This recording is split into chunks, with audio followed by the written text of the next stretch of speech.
The bass players that I've always been interested in are the ones that kind of stood out as individuals and different kind of people.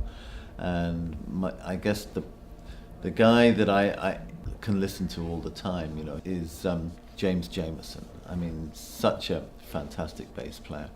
And he was a real bass player. He wasn't trying to be anything else. He was a guy that knew what the bass could do and how it could kind of support the singer. And when I was starting to play, my direct influences were the punk guys, the guys that were just picking up the bass and just making a statement.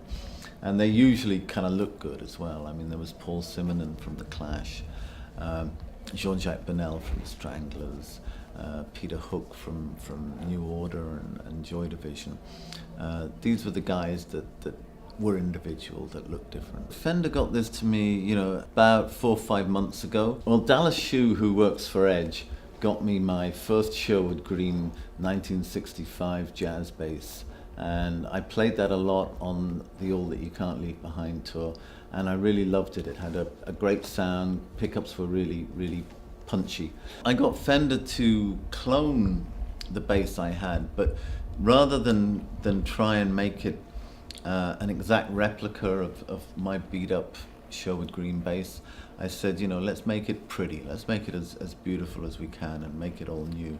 So they put together this for me, and it's like the original Sherwood Green color rather than the faded color of my 63. And it was a color that, Sherwood Green is a kind of, it's a strange sounding color if you're Irish. And Sherwood is I guess after the forest, so it's like a forest color. Anyway, Fender worked with me to get the color right, and we went with these butter knife machine heads, which are different to the clover machine heads, and the block inlays, which I really like as well. It's these square markers rather than the dot markers. So, and then the pickups, of course, which are as close to my punchy pickups on the 65 as possible. This is a great bass. I've been using it on the new album, and I'm going to be playing it live.